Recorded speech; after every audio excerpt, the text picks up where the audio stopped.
Escreveu para sexta? Oi, Cedrinha. Oi, Aninha. Te inscreveu para sexta? Pra quê? Setembro Amarelo?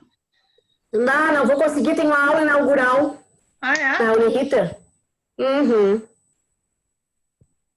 Nem vou me inscrever. Tu escuta melhor com fone ou sem? Agora tá bem baixinho o teu. Sim, é melhor? Bah, bem melhor. É. Bem Não sei por melhor, que bem fica melhor. tão baixo com. Fica bem baixo. O teu tá baixinho, assim, sem o conector. É? Uhum. O Eduardo me avisou hoje que já tem 130 inscritos, parece, pra sexta. É. O Ronald me Uhum. mandou. Não sei por quê, porque cargas d'água. Agora eu tava falando com o Ricardo, que o Ricardo foi eleito para o conselho, né? Uhum. 39 pontos, a veiaria toda, não, ele conseguiu, até me admirei que ele foi votado. Aí ele me pediu, disse, eu preciso falar com alguém para liberar as salas no dia 20 de setembro. Aí eu mandei para ele o Ronald, eu disse assim, ainda esse cara? Não tinha, só até dezembro. Ué? Eu disse, mas estão descontentes com o trabalho dele? Pensei que estavam gostando. Ele parece bem articulado, assim, não sei, né? Pensei até que estavam gostando do trabalho dele, porque eu achei que estava bem. Hum, Mas a Cláudia me disse que foi bem bom essa segunda chapa ter ganho. E a melhor primeira é. chapa disse que tinha alguns bem perversos ali. Acho que Ela tinha uns gostou, 2 ou 3 então. que eram bem perigosos na chapa. Bom, eles ganharam uma diferença de 359 para 159. Vá, um Uma monte. diferença muito grande da chapa 1 para a chapa 2, né? E o Dirceu, aquele tá como diretor administrativo. Ele não se aguenta nem com ele. Meu Deus, que absurdo, né? Não, eu não sei como é que o cara. O pessoal da corda ainda, né? Aham. Aí, se essa, Sandrinha, de repente, tu ou a Nath, se puderem entrar só pra tirar um print. Eu vou assistir. Tô me Bom, inscrevendo então aqui. tá. Tá. Começa Eu às tenho que botar 7, no né? É bem no varal. horário da minha. Hã? Eu tenho que botar no varal. Uhum. É bem no horário da minha aula. Mas tu falou com o doutor Flávio hoje? Só por mensagem de áudio, assim. Porque, ele tá bem para baixo. É, Bah. não sei, porque nas mensagens que ele mandou era só falando da revista e tava bem empolgado, assim. Ele tá bem. Eu Que falei a umas gente ia 2 vezes com ele hoje, tá bem chateado. Hum. Mas por causa da história do ABT, não? Não, eu acho que ele meio que se estressou. Ah, bom, pode ser. Meio que tá Porque no estressado. fim o Lucas até botou depois no final lá um áudio pedindo meio desculpa, tu viu? Não, nem olhei. É, dizendo que ele só tinha perguntado sobre a arte, não era para causar todo esse, sabe, esse alvoroço, que tinha assuntos realmente bem mais importantes sobre essa questão da arte, que ele só comentou, sabe? Ele deu uma apaziguada, panos quentes, assim. E aí Tá tá, todo ficou por mundo isso com mesmo. os nervos à flor da pele, né? Tudo sensível, É, né? Então, não adianta. mas é verdade. Não adianta mesmo. Será que o doutor Luciano Hoje não é o vai... Luciano. Hoje não Ah, é o não doutor. é? Hoje não, hoje é o Thiago. Ah, tá. Hoje é o Thiago Cristano. Crestana, ele já falou comigo. Tá, para ver se ele vai conseguir ler o chat lá. Ah, o chat. Não sei se ele tá no computador, se ele tá no celular. Vamos ver agora ele entrando. Quem me ligou para fazer um treinamento na quarta-feira foi a doutora Neuza Lucion. Ah, ela tinha me ligado também. É, Uhum, para ela me ligou treinar. pedindo teu telefone. Aí a gente vai treinar. Aí eu tenho que terminar a ata também para a doutora Andréia. Oi, doutor Calixto. Olá, tudo bom, Sandra? Ah, Tudo doutor, ótimo. tudo bem? Oi, Ana, Tudo tudo bem. bom? Tudo jóia. Mais uma empreitada, então, doutor. Pois é. E vocês estão bem? Tudo Bem, ótimo. graças a Deus. Em É, casa, trabalhando to- bastante. todas estão bem confinadas? É, confinados.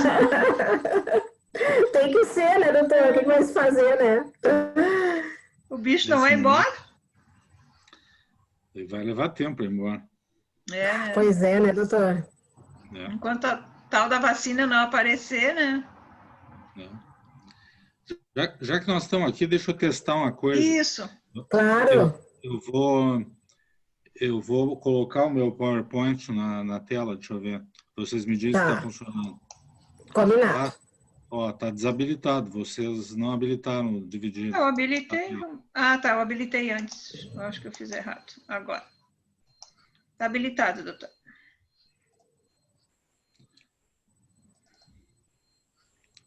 Vamos ver aqui.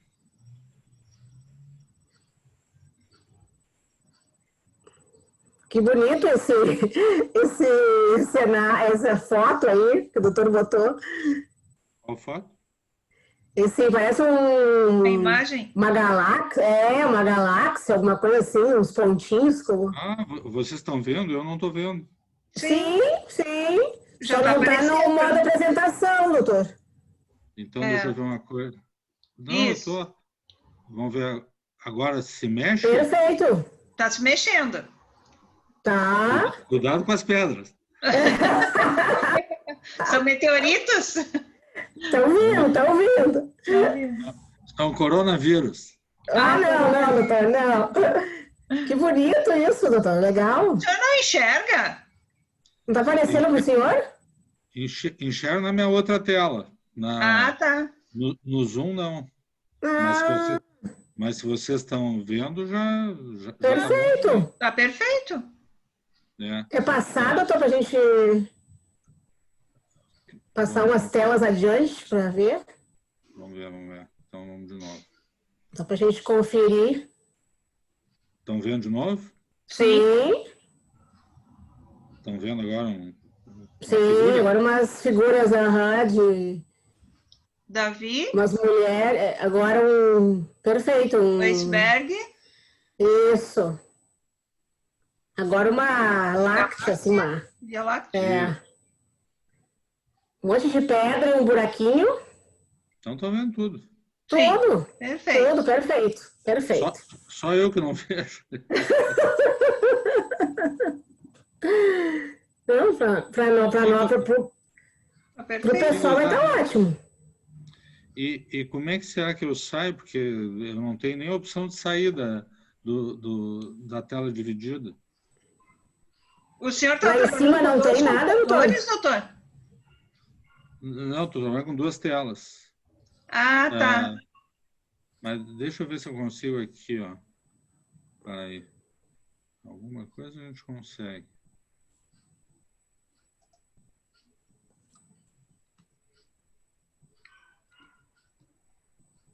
Normalmente em cima aparece alguma coisa saindo do modo de compartilhamento, alguma coisa assim, não? Normalmente aparece. O Aqui senhor não quer está que eu fazendo nada. tire? Eu posso tirar, que para mim aparece. Então tira, vamos ver se funciona. Tá? Aham, Aí, ó. Para deu mim certo. aparece. Ah, então, quando o E, doutor terminar, tu tira, Sandrinha. Posso tirar? Aham. tá. É, tu vai acompanhar toda a apresentação, Sara? Eu fico Uhum. gravando, eu, a Ana e a Nath. A gente fica com os A gente fica bastidores, se sempre precisar. por trás aqui. Tu Isso. até já está gravando. É, eu até nem precisava. Fica gravando, É, depois a gente tá, edita. A gente tá edita gravando, depois. tá gravando a gente dizer bobagem aqui. Mas não aparece, pode ficar Não tranquilo. aparece. É deletado tudo.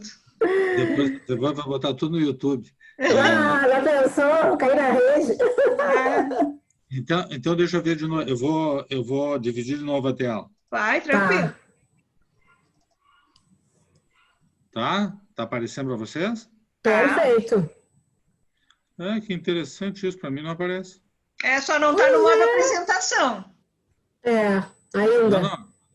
Agora eu vou botar na apresentação. Tá. Ó. Já coloquei. Isso aí. Ok.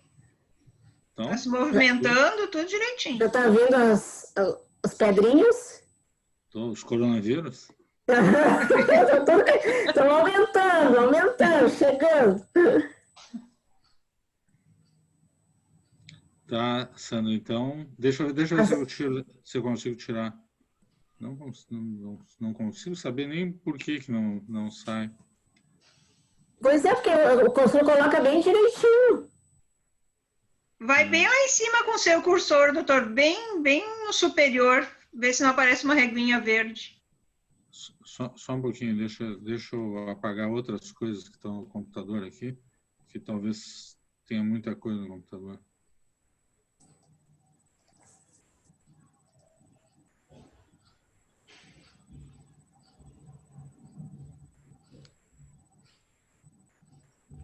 Ó, o doutor Tiago chegando.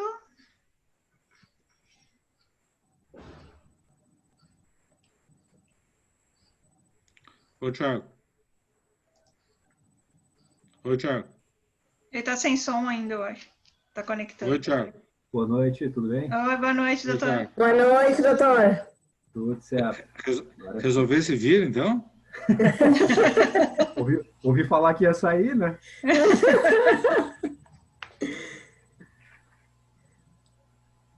O doutor tá testando o compartilhamento dele da apresentação. Tá, ótimo. Doutor Tiago, deixa eu combinar com o senhor. Normalmente eu faço a abertura, né? Dou aquelas instruções para os alunos, da questão do chat, que a aula ela é gravada e a gente envia depois, e aí ele passa a palavra. Tá, perfeito. Pode ser assim, não tem problema? Pode. E daí as perguntas vão entrando pelo chat ali. Pelo eu vou chat. acompanhando. Isso, doutor, você fica acompanhando, e aí quando o doutor Calixto terminar a apresentação dele, a gente coloca vocês dois na tela, e o senhor pode ir passando as perguntas para ele. Perfeito, ótimo. Tá?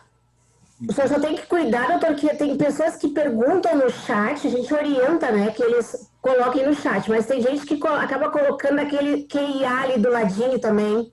Tá, sei. Tá, e o senhor olha os dois, porque pode ter gente que coloca num, outros colocam no outro. Tranquilo. Então tá.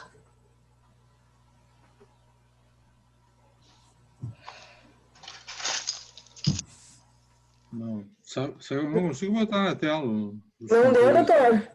Mas a Sandrinha tira pro senhor. Quer que eu tire? Pode. Pode tirar, pode tirar. Pronto.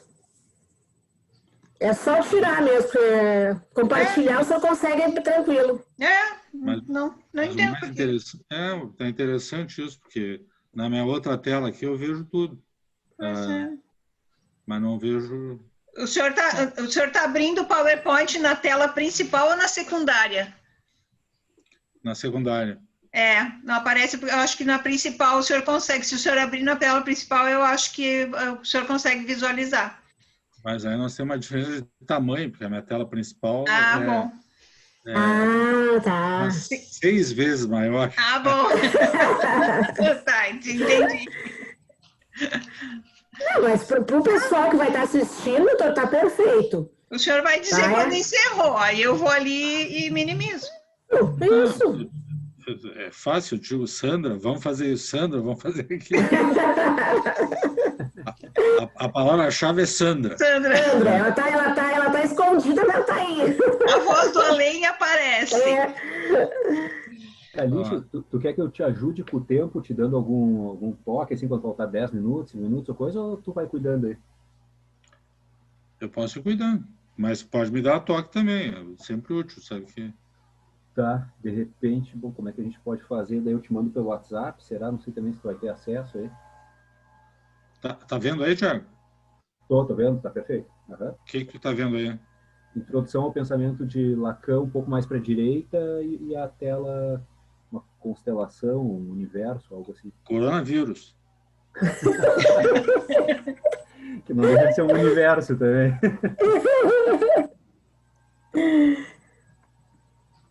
Tá se mexendo, pra nós tá perfeito aqui. Tá, então tira para mim, Sandra, por favor. Tá? Maravilha. Então tá, então estamos combinados. Ainda faltam uns minutinhos. Eu só vou ali pegar um copo d'água, então. Vai tranquilo, doutor. Tu pode me trazer um cafezinho? Eu me sirvo. Isso faz falta, a gente poder atender as pessoas. O nosso coffee break. Uma conversinha no coffee break. Verdade.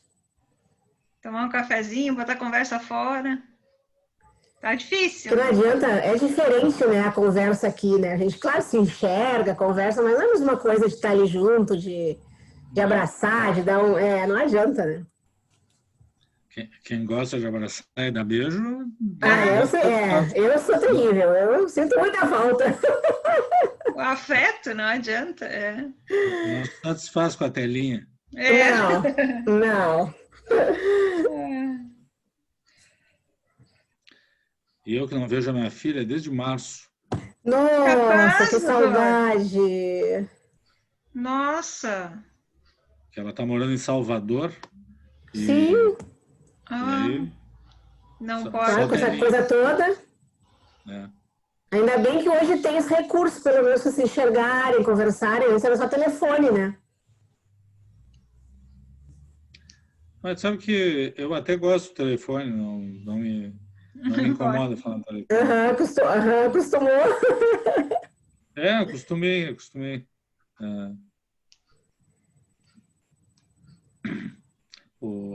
A telinha, às vezes, cansa um pouco. Mas para ver a carinha dela, se tá tudo bem, né? Vai sempre. Capta mais pela expressão. Como é que é? Deixa eu olhar, né? Deixa eu ver a carinha se tá boa. Eu tive lá em Salvador, uma semana antes de Salvador fechar e Porto Alegre fechar. Ali? Ainda deu a coincidência que foi no último final de semana. E aí foi. Aí não vi mais. Sim, aí ninguém vai, Agora estão retomando alguns voos já, né? Assim, aos poucos, né? Os voos estão. Eu quero ver quem é que vai entrar nos voos. Se nem ônibus não dá para entrar, imagina.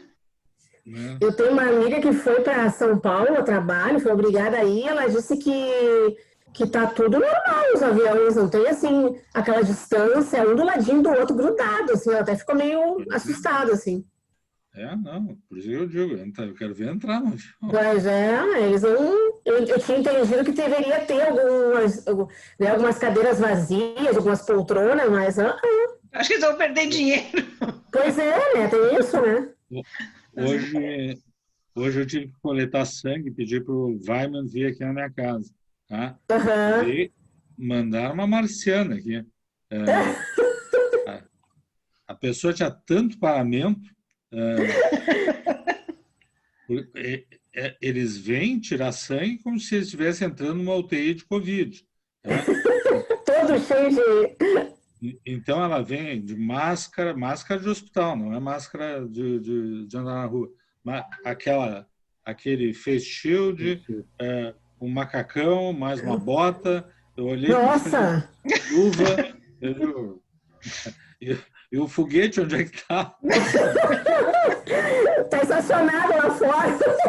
O pior é tu identificar que realmente é ela, né? Que tá vindo fazer. Porque Não, sobe a porta de cara com uma criatura assim. Saber que é ela. Se não fosse ela tinha que ter roubado aqui de algum lugar hospitalar.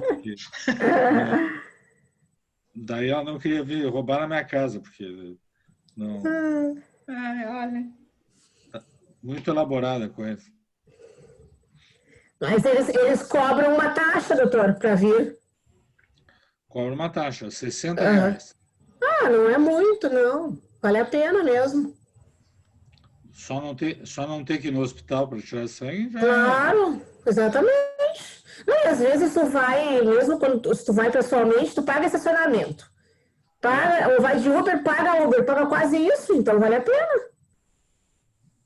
E aí aproveitei e fiz, pela primeira vez, meu Covid. Surpresa. Negativo. Que beleza. Tudo tranquilo. Não, mas eu queria que tivesse dado o anticorpo positivo, porque aí é que nem se eu tivesse tomado vacina. Tá imune. Já tinha tido contato. Não, eu já tive contato, mas não... Não reagiu. O bichinho não quis, não quis. Meu corpo não quis criar anticorpos. Porque eles mandam 3 resultados do IgG, né, que é o anticorpo permanente. Né? Olhei o primeiro negativo e disse, não, mas os outros vão dar positivo. Que é nada. Negativo.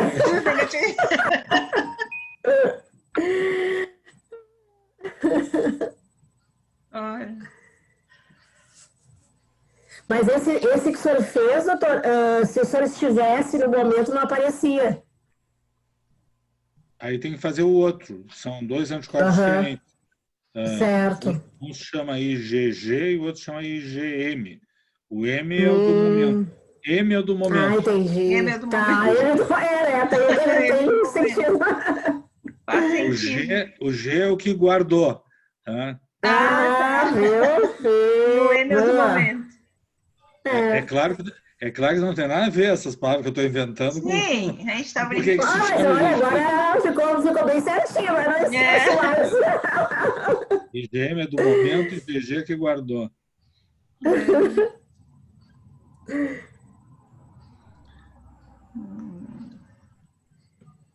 Eu nem sei qual é que estão fazendo lá na Henriksen, tem uma sociedade lá, acho que de anestesiologia, né?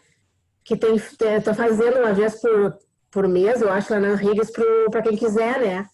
Fazer lá. Mas o deles é... Eu não sei qual é o deles. Deixa eu ver aqui. Eu acho que eles fazem um método rápido. É verdade. Leva 10 minutos. Que é que nem quando se faz teste de glicose no dedo, assim, que dá só uma picadinha no dedo. Eu não achei muito confiável. Isso. Eu olhei de um teste que foi feito, não meu, do Marco, eu olhei. Não é aquele, é o PCR, né, que tem mais credibilidade, eu acho. Não, o PCR é outra coisa. O PCR é aquele cotonete grandão que põe na Deixa eu ver qual é que eles estão fazendo.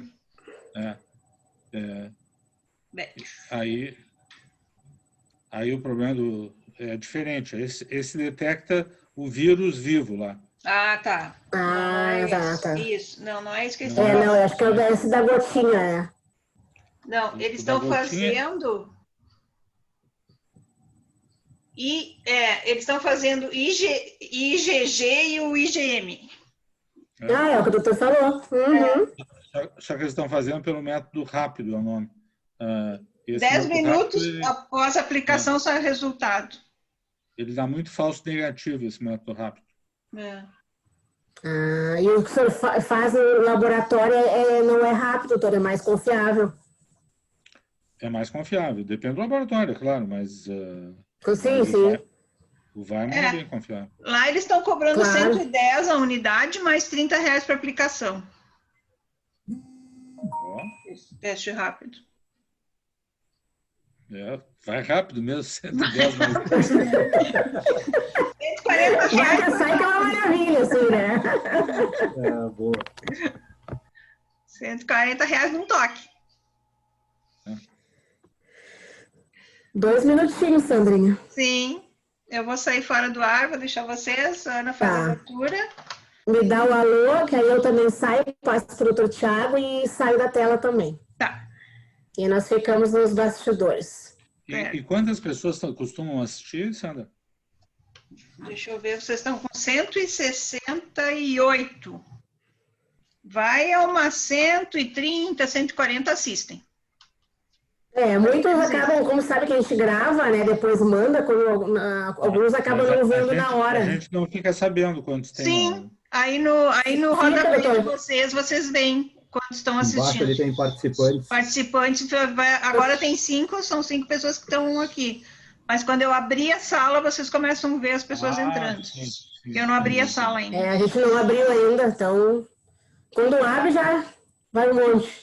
Uhum.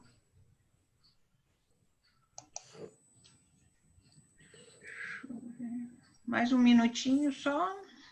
Uhum.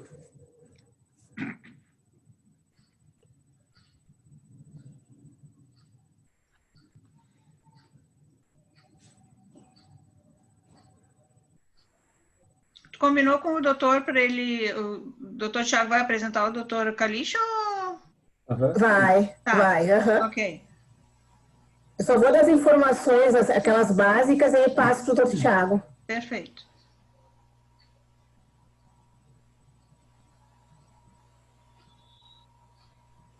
Pode entrar, Aninha.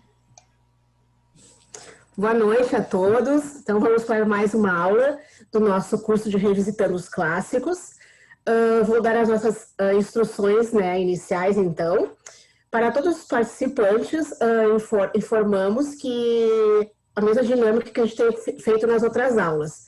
Após a apresentação do palestrante, o coordenador do curso, ele lê as perguntas, né? Então, a gente pede para vocês que coloquem perguntas, dúvidas, comentários, qualquer que forem, pelo chat, que depois o coordenador, então, passa para o palestrante e ele responde ao vivo.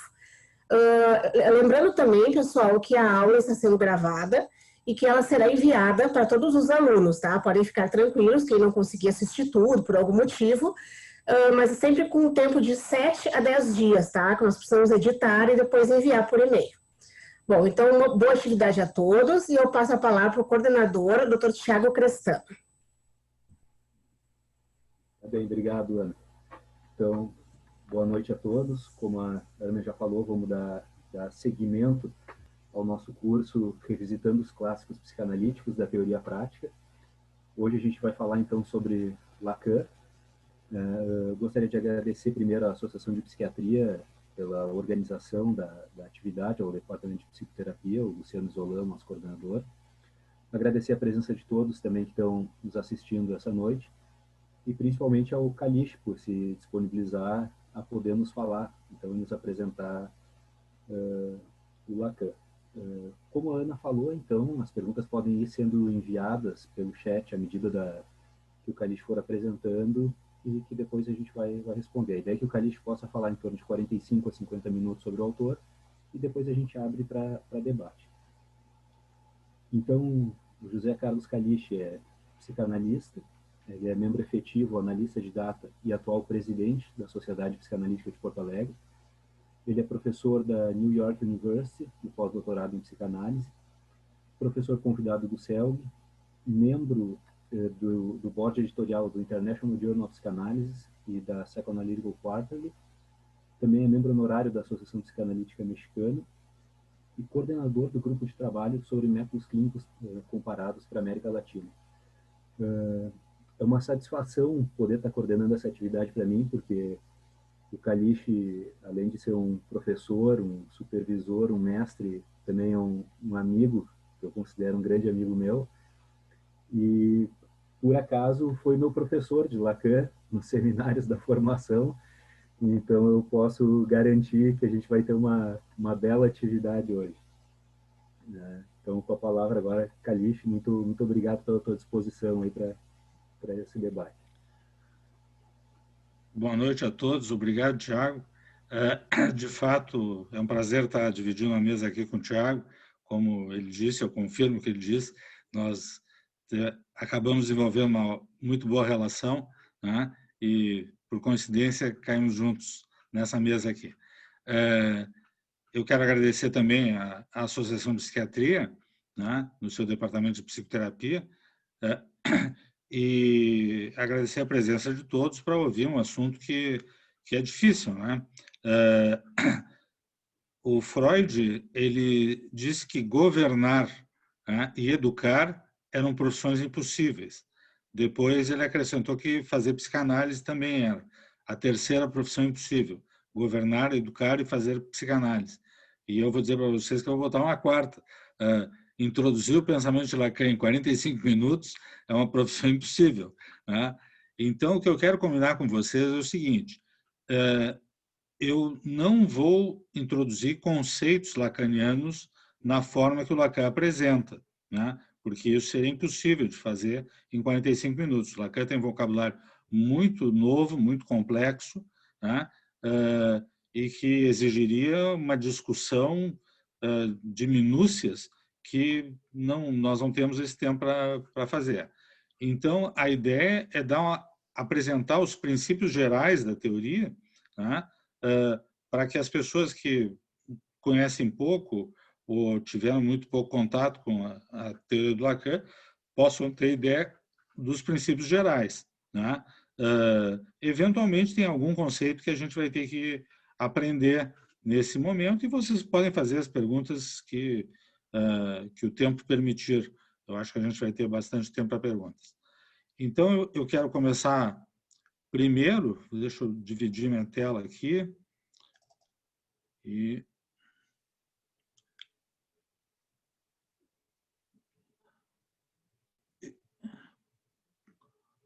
por algum motivo, que eu não sei, problemas técnicos, eu não vejo na minha tela principal os slides. Então, eu preciso saber, Thiago, está aparecendo o meu slide?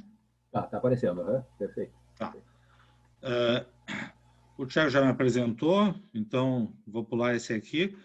E eu quero começar falando sobre teorias psicanalíticas, né, em geral, para a gente entender o princípio organizador complicado, por que é tão difícil da gente comparar teorias psicanalíticas e o que a gente tem que fazer, no meu modo de ver, para poder escutar uma nova teoria psicanalítica.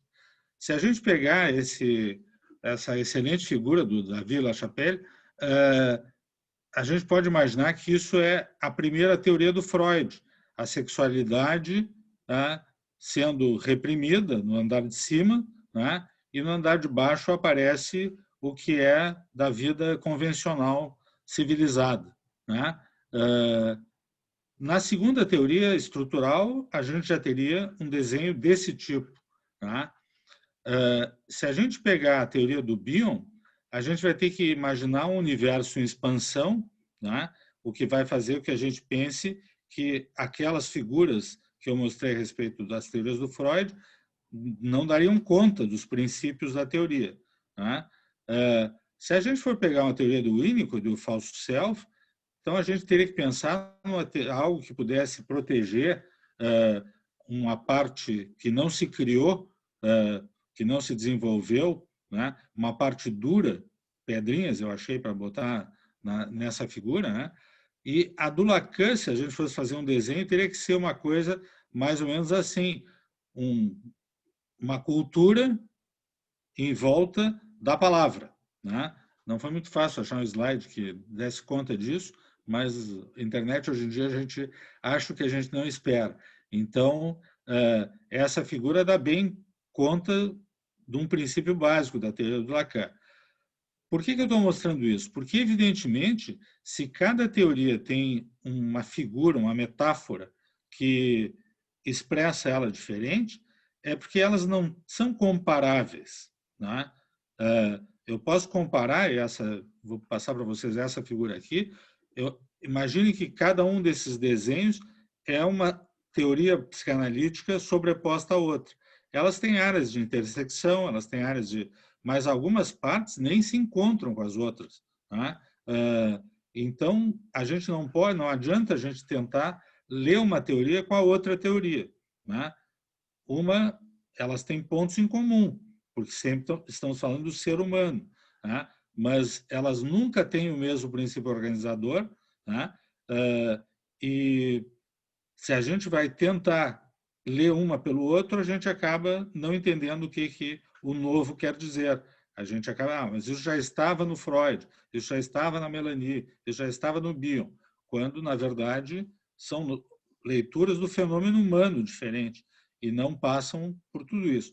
Então, a gente tem que ouvir uma teoria nova como algo que a gente vai ter que fazer contato com, essencialmente, o novo, tá?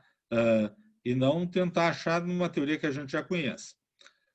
Dito isto, né, vamos entrar no novo. O Monsieur Jacques-Marie Émile Lacan nasceu em 1901 e faleceu em 1981. Né? Ele era um homem muito culto, né? Seguramente com uma capacidade intelectual acima do comum, né? E ele teve uma história de vida. Ele veio de uma família de classe média alta, né? Que forneceu uma educação muito aculturada para ele, e ele nem fez o que normalmente uma pessoa da idade dele fazia para entrar na escola de medicina, porque na época, para ser psicanalista, todos teriam que ser médicos, né? Ele nem fez o trajeto habitual, ele fez um trajeto muito mais humanista, né?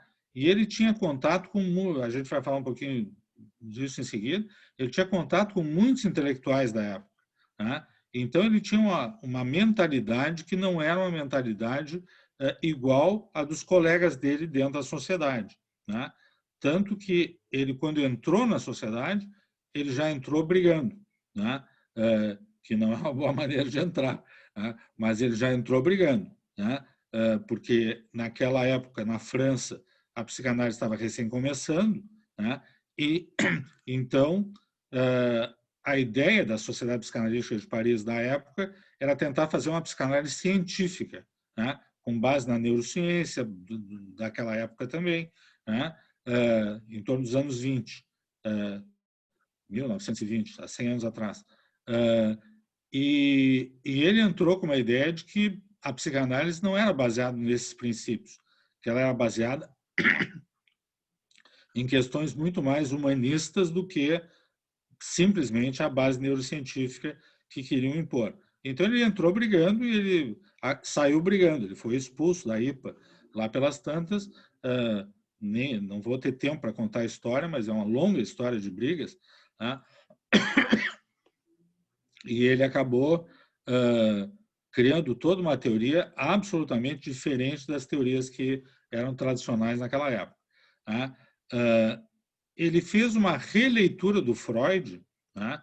Ele estudava bastante Freud, ele era um estudioso e ele resistiu como todos resistem, né? Muito tempo a dizer que ele tinha uma teoria própria, né? Todos que têm uma teoria própria costumam começar dizendo que são freudianos ou são kleinianos, e à medida que o tempo vai passando, vai ficando tão diferente que criam sua própria teoria. E o Lacan não foi diferente nesse aspecto. Ele estudou muito Freud, muitos detalhes, e ele foi fazendo uma releitura detalhada do Freud, em cima do que ele imaginava que fossem as influências dele na época, que eram muito mais humanistas. Eu vou passar por essas pessoas aqui, né? O nome delas está todos embaixo, mas são pessoas que influenciaram muito na psiquiatria, o Henri e o Clérambault, né? Mas eu não vou poder ler todos, que vocês não são muito. Os estruturalistas, principalmente o Saussure, né? E o Lévi-Strauss, que era da antropologia, né? Que influenciaram muito Lacan, mas também o pessoal do surrealismo, Salvador Dalí, André Breton, na filosofia, muitos, desde o Heidegger, Nietzsche, Hegel, que influenciaram muito a maneira dele pensar. E vai adiante, os filósofos são várias páginas, né? E para vocês terem uma ideia da inserção do Lacan, olha essa foto. Lacan é o que está, deixa eu achar ele aqui nesta foto, eu acho que ele é o que está de pé aqui no canto, né? Eu não tenho como apontar, mas todos, se vocês olharem, todos os que estão aqui são intelectuais da época, desde do Sartre, né, a Simone de Beauvoir. Então, surrealistas aqui presentes nessa foto, todos conviviam, e ele fazia parte desse grupo seletíssimo que pensava a humanidade naquele momento. Só que essa foto já é muito depois dos anos 20, isso aqui é em torno de 1940, entre 40 e 50. Bom, então, para a gente entrar um pouquinho na teoria dele, deixa eu apresentar uma coisa. Eu quero sublinhar que eu não vou falar em conceitos lacanianos. Eu vou tentar mostrar para vocês a teoria do Lacan como quem mostra ela de fora, para que a gente possa conversar durante 45 minutos. Tá? Então, vamos primeiro imaginar o seguinte. O ser humano, ele sempre esteve inserido, desde que deixou de ser um plantador, aliás, plantador não, um caçador, né? Nômade, que ele se estabeleceu, né? Desde então, passamos a ter uma cultura. E essa cultura foi tendo desenvolvimentos, e esse desenvolvimento representa uma estrutura de cultura que o Lacan chama de linguagem, né? A linguagem ao que o Lacan está se referindo, né, não é apenas o idioma falado, né, mas a estrutura linguística que fala da cultura, que fala dos significados culturais. Cada uma das culturas interpreta os fenômenos humanos, as relações humanas, de maneira diferente. E tudo isso vai tendo significados. Então, essa estrutura linguística, que o Lacan vai chamar de grande outro, né? Esse é um termo dele, né? O grande outro, ou seja, a estrutura linguística, ela é o que domina a cultura permanentemente, né? E não é difícil da gente entender isso, né? Por exemplo, a própria existência da religião, né, que é algo constante no ser humano, né? A religião é uma estrutura derivada de alguma tendência nossa a criar crenças, né, que cria uma linguagem, né, que faz com que a gente fique inserido dentro dessa estrutura de crença linguística, né, religiosa. E assim como temos a religião, que é muito fácil da gente pensar, todas são assim. Todas as partes da cultura geram elementos linguísticos que vão fazendo com que se crie uma malha, uma trama linguística que a gente está inserido, né? Então, por exemplo, a cultura da internet, tem a evolução do homem até chegar na internet, ou a da obesidade, né? Tudo são culturas que vão levando a linguística adiante, a cultura adiante, né? Eu escolhi alguns desenhos, algumas pinturas e desenhos, para vocês verem a inserção de uma criança no mundo cultural, né? Eu não vou fazer muitos comentários, não precisa, né? E eu não quero perder muito tempo com esses slides, mas todos os slides têm uma criança inserida em alguma cultura, né? E vocês podem ver que os elementos culturais de cada uma dessas pinturas, algumas são muito famosas, né, são completamente diferentes, e o significado que vai ter dos fenômenos humanos para cada um desses indivíduos vai ser relacionado à cultura. Tá? Então, vamos passando. É claro que depois, se vocês quiserem fazer perguntas, a gente pode parar para discutir cada um desses detalhes. Tá?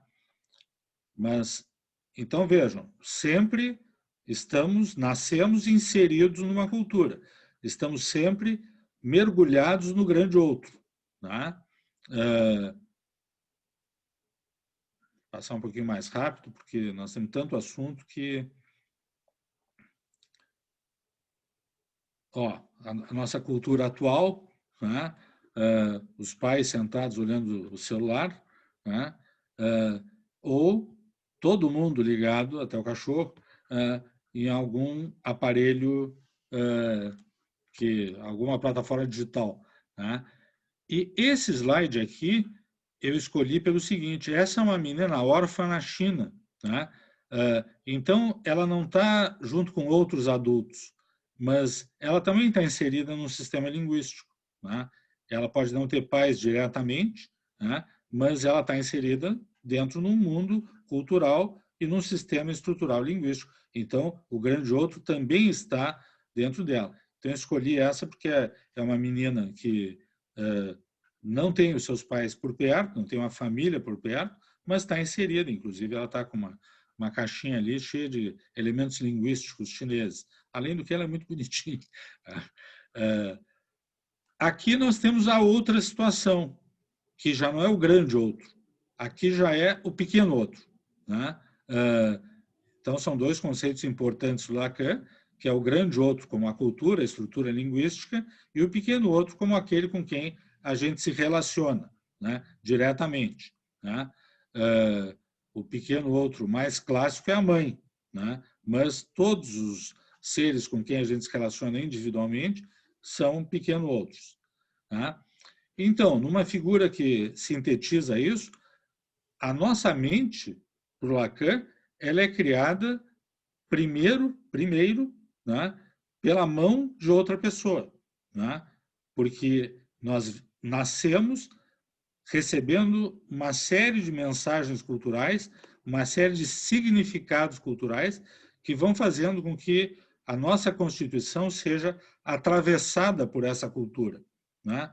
Então, daí vem uma frase que é muito conhecida do Lacan, que o ser humano é atravessado pela linguagem. Né?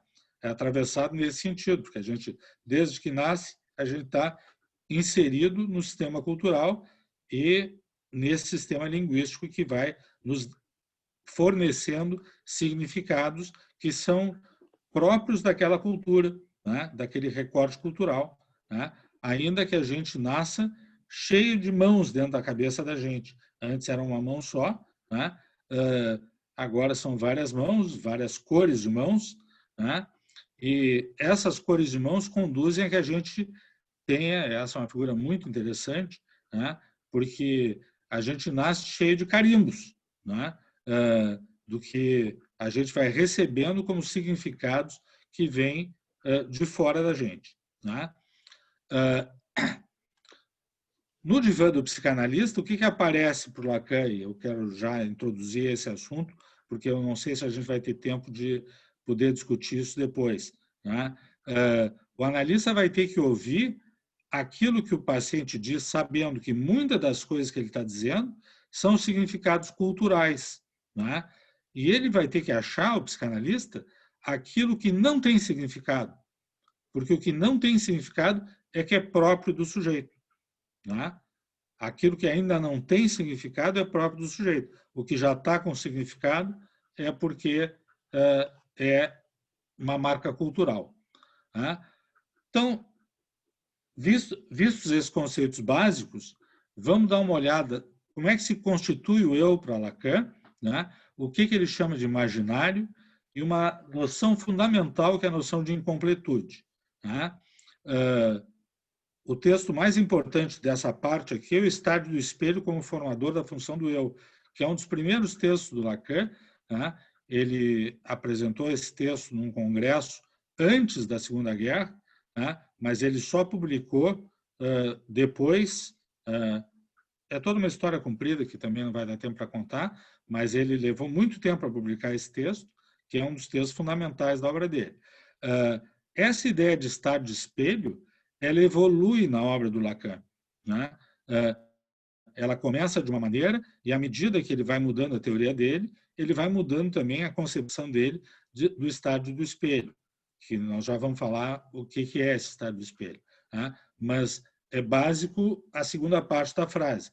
É o formador da função do eu, né? A função do ego, né, é criada por Lacan nesse jogo do estado do espelho. Então, qual é o ponto de partida disso? Essas figuras não são muito bonitas, mas são as únicas que eu encontrei para poder representar o que precisa ser representado. Diz o Lacan que a criança não nasce com uma sensação de ter o seu corpo integrado, que ela não tem nem sistema neurológico, nem mental, para poder ter uma noção integrada do corpo. É como, então, se ela sentisse o seu corpo em partes. E a única figura que eu achei que pudesse representar isso são esses bonecos, né? O que diz o Lacan, então? Que assim, pensando assim, a pessoa não tem uma ideia do seu próprio corpo. Ela tem uma ideia de algo que não é a sua constituição básica, e muito menos de quem ela é, né? A constituição básica do eu, né? Então, ela pode formar figuras como essa, que é muito interessante também, né? Mas não representa o corpo e nem o eu, né? Então, seguindo o Lacan, ele diz que nós vamos atrás de um espelho para poder formar essa figura, né? Que essa figura a gente encontra olhando no espelho. Mas, se vocês lerem o texto, o espelho não é um espelho físico. O espelho é um semelhante, né? E o semelhante, por Lacan, é uma criança pequena, né?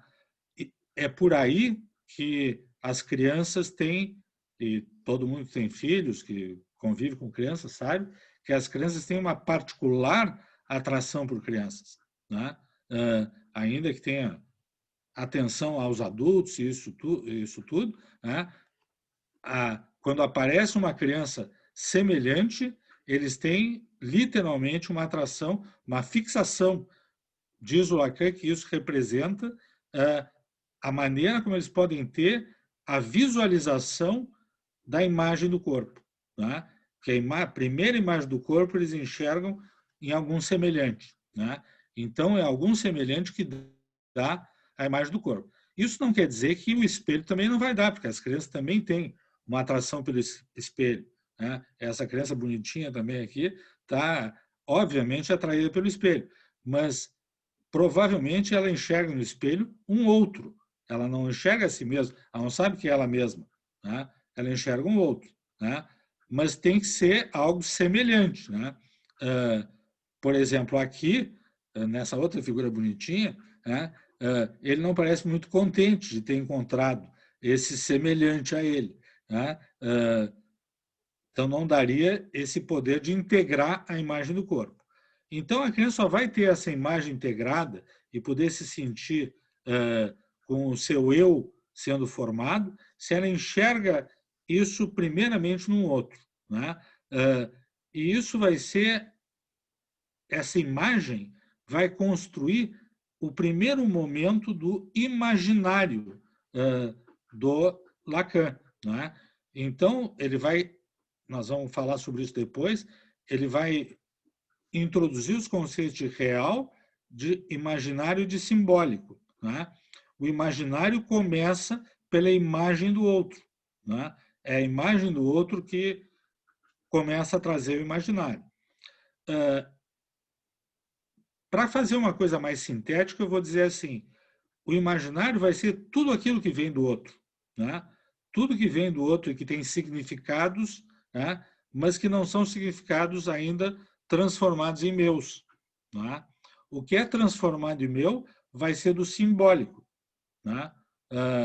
O simbólico é aquilo que já passou pelas cadeias de significantes, que a gente vai falar daqui a pouquinho também, né? E cadeias que vão produzindo significações mais individuais, né? Então, o imaginário vem do outro, se articula metonimicamente, ou seja, a articulação do que vem, significados que a gente incorpora, a gente junta eles por semelhança, por serem, de alguma maneira, próximos, por terem alguma categoria que faz a gente poder achar que tem identidade, né? Mas não há articulação como tem numa metáfora, que dois elementos distintos, né, criam um terceiro elemento, né? Esse movimento é o movimento do simbólico, né? No simbólico, tu tem dois movimentos distintos, né, dois significantes distintos que criam um terceiro, um novo significado, né? No imaginário não se criam significados, a gente importa significados que vêm do outro, principalmente do grande outro, né? O grande outro fala conosco através do pequeno outro, né? O grande outro fala conosco através das pessoas que vão nos nomeando as coisas e vão nos trazendo a cultura, os mitos, toda a simbologia na qual a gente está inserido, tá? Isso traz uma questão que para o Lacan é muito importante, para a psicanálise é muito importante, que é a seguinte: esse fechamento da figura, ele é sempre incompleto, tá? Ele nunca é um fechamento que vai fazer com que a gente se sinta separado dessa figura com quem a gente se viu no espelho, tá?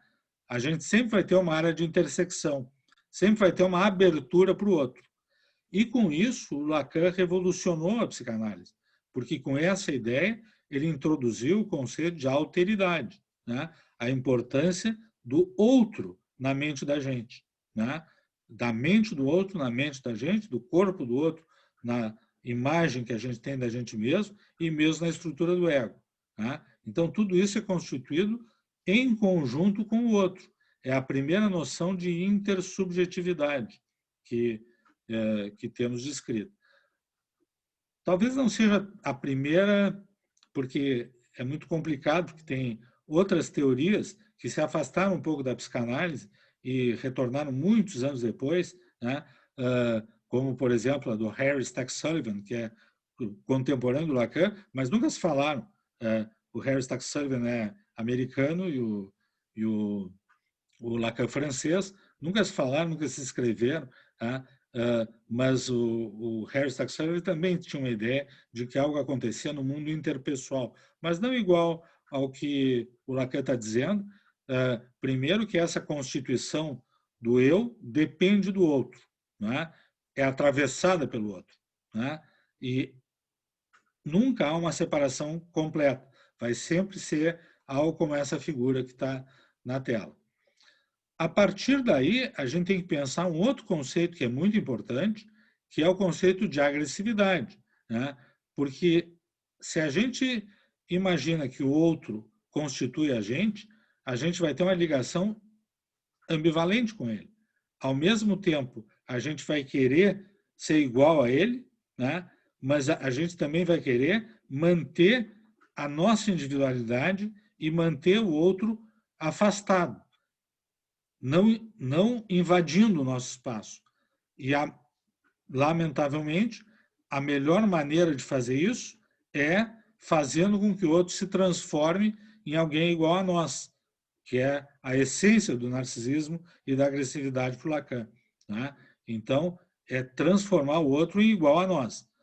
Todas as teorias políticas que tentam ter pensamento único, né? Fazer com que os outros se tornem todos iguais a nós, as religiões que querem que todos pensem a mesma coisa, partem dessa ideia que o Lacan vai chamar de um narcisismo ligado à agressão, que é diferente do que está aqui, que é o narcisismo estruturante. O narcisismo estruturante é aquele que constitui o nosso eu, que faz com que a gente se sinta investido na nossa própria pessoa. Tá? O texto sobre a agressividade em psicanálise é um texto riquíssimo, é um texto difícil de ler sozinho, mas é um texto riquíssimo. ele está naquele livro do Lacan que se chama Os Escritos, que é publicado em 1966, mas o texto também é de 1948. Tá? São textos muito anteriores que foram reunidos depois nos escritos. Então, ele separa essas duas questões do narcisismo que investe e do narcisismo que tenta investir roubando o lugar do outro, que é constituinte da gente. Né? A gente tenta fazer com que o outro fique igual a gente. Né? Exemplos disso tem por todos os lados. Eu já falei na política, na religião, mas nas famílias isso é muito assim também. Tem pais que querem que os filhos sejam iguais, literalmente iguais a si, né? E destituem a individualidade dos filhos do seu lugar. Né? E com isso, o Lacan vai desenvolvendo o conceito de agressividade e de narcisismo, né? Que faz avançar bastante o conceito do Freud. A gente já falou um pouco da linguagem, mas isso é tão central para o Lacan que a gente tem que falar um pouquinho mais. E nós vamos falar agora sobre linguagem, articulação do significante, as cadeias significantes e o grande outro, que são dos significados que a gente já falou. Né? O texto básico que começa esse assunto é um texto que são comentários do Lacan sobre o texto do Edgar Allan Poe, que está no cantinho ali. O texto chama Carta Roubada, aonde o Lacan vai mostrando, ele vai introduzindo o estruturalismo na teoria psicanalítica, mostrando como essa estrutura linguística vai se formar. Já falamos que ela existe no grande outro, tá? Mas ela vai se formar também dentro da mente de cada um, né? Criando os significados pessoais. Então, é uma rede, uma trama de significados que vão sendo criados dentro de nós. Quero lembrar que muitos deles vindos do outro, né? E que a gente vai tendo um trabalho mental, um trabalho psíquico, para transformar eles em algo pessoal da gente mesmo. Tá? E, indo adiante, na medida que a gente vai criando essas redes, né, e isso todos os franceses, de alguma maneira, pensam assim, a gente vai criando os objetos. Então, os objetos são reconhecidos depois que eles têm os significados, os elementos constituintes dentro da gente. Não é pela senso-percepção que a gente identifica o objeto. A gente até pode identificar o objeto senso-perceptual, né? Mas o que vai ter significado, né, vai ser aquele criado dentro da mente da gente a partir das cadeias de significação. Né? Talvez vocês estejam se perguntando, tá, mas e o que é significante, então? Como a nossa conversa é muito rápida, né, e eu estou olhando o relógio aqui, já passamos bastante tempo, né, eu vou ter que fazer um resumo do resumo do resumo. Né? Então, eu vou dizer o seguinte, o significante é aquele elemento linguístico que busca o significado. Né? Ele ativa algo, ele articula algo, ele estimula algo, ele provoca algo, tá? Para ir em busca de um significado. Né? Se a gente pensar no aparelho psíquico humano, o significante é aquilo que estimula o aparelho psíquico a criar um significado, a colocar nessas cadeias linguísticas que vão acabar produzindo o significado. Tá?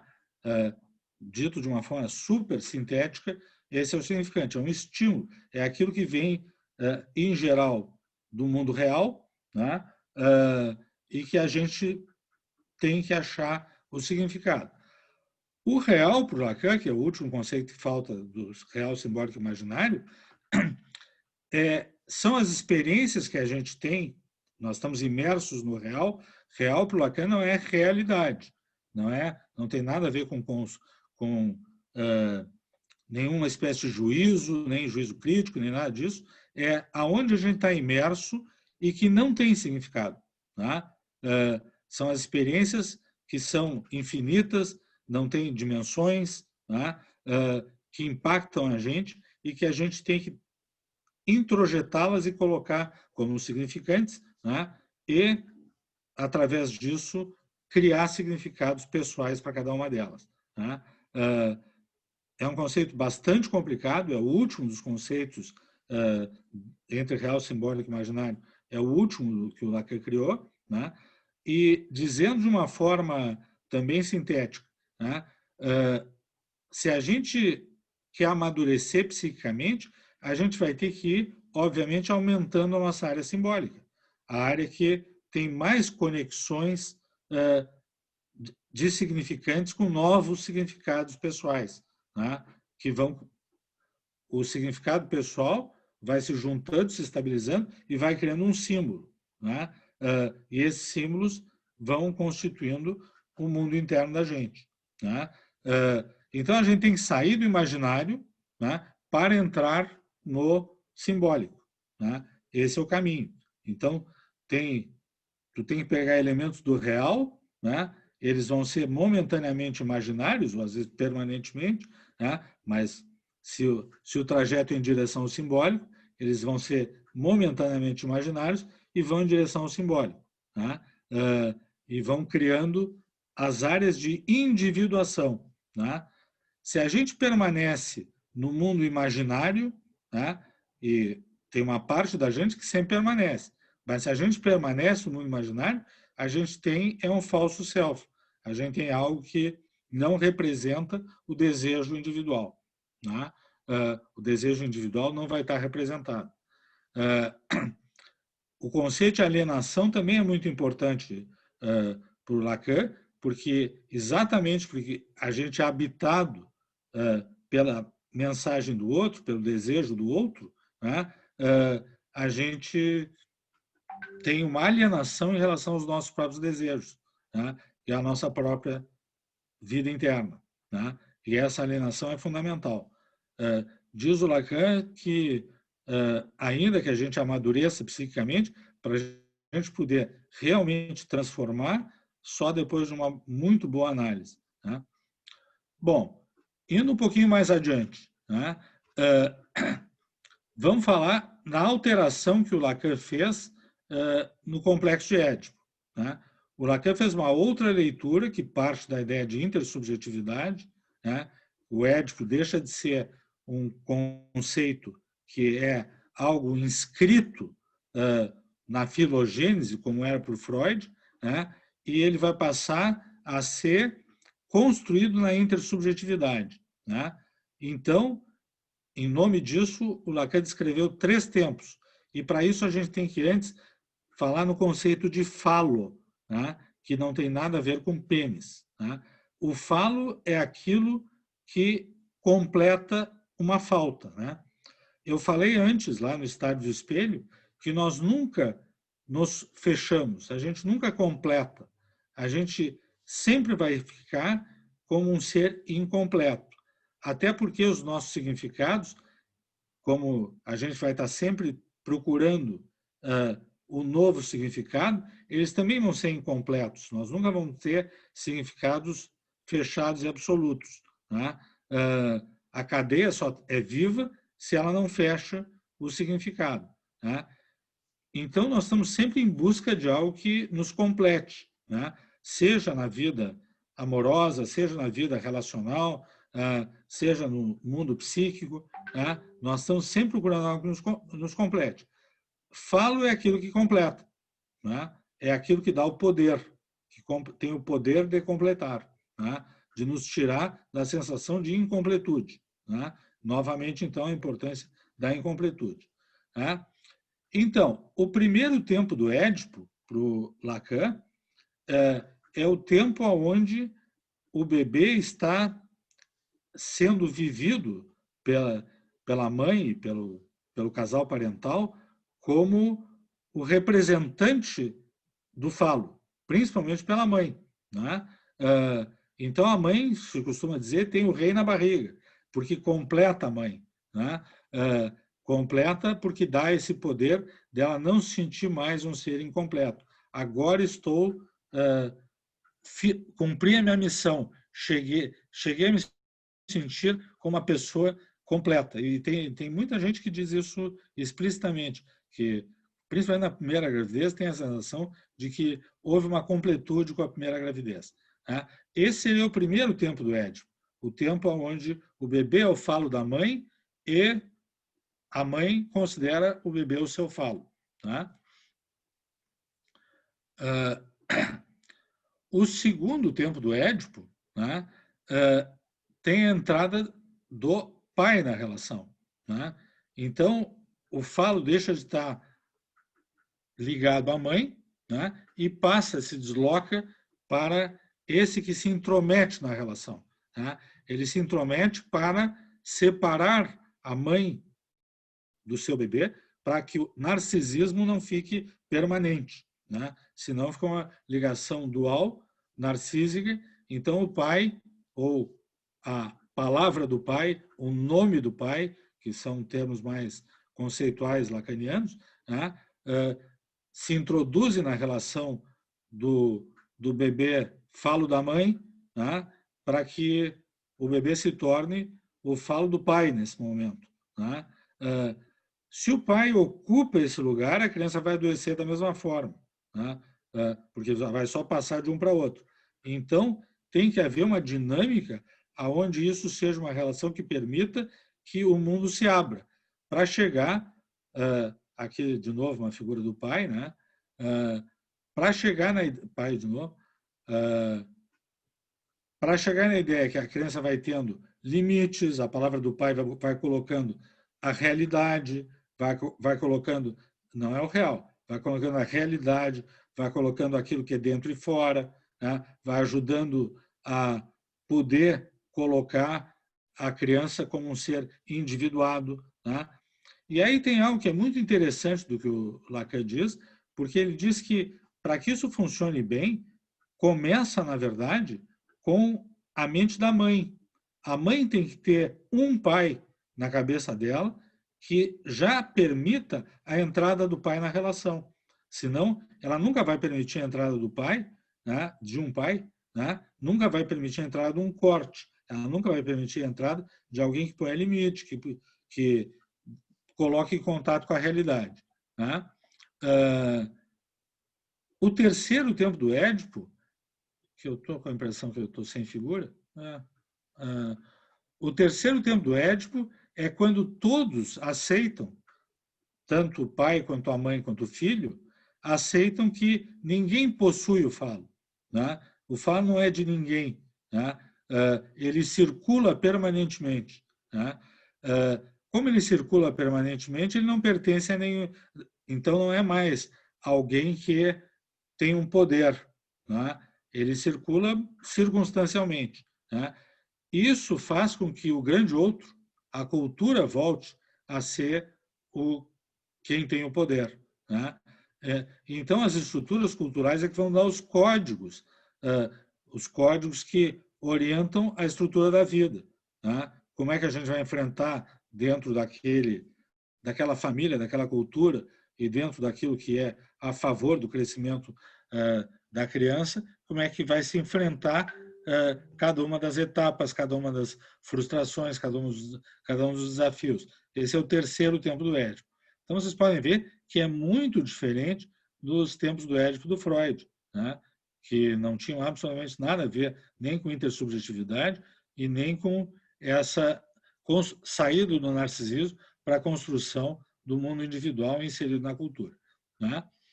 Uma consequência de tudo isso, né, e que a gente tem que primeiro olhar a gaiola com o passarinho dentro, né, é o que eu já disse antes, que como nós somos presos a uma estrutura linguística e estamos alienados de nós mesmos, a gente sai disso, mas sai preso. Né? A gente sai do narcisismo, mas sai dentro da gaiola, mas aberto para criar significados individuais que permitam que a gente possa abrir a portinha da gaiola. Diz o Lacan que a gente só vai poder voar com análise pessoal. Isso é muito bom para os analistas recomendarem.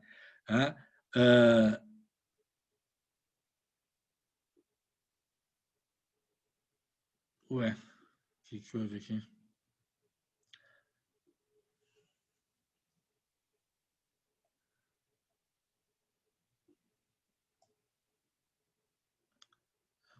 Entrou algo no meio aqui que não é meu.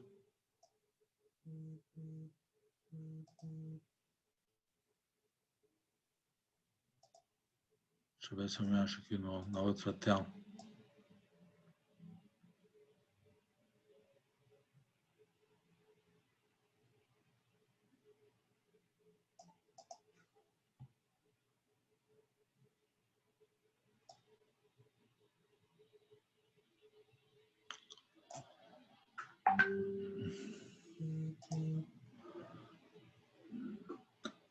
Sandra, eu vou te pedir para tu me tirar um pouquinho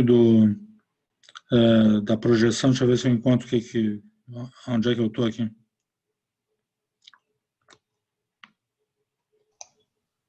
Ok, não tem problema, doutor. Tranquilo. Não sei.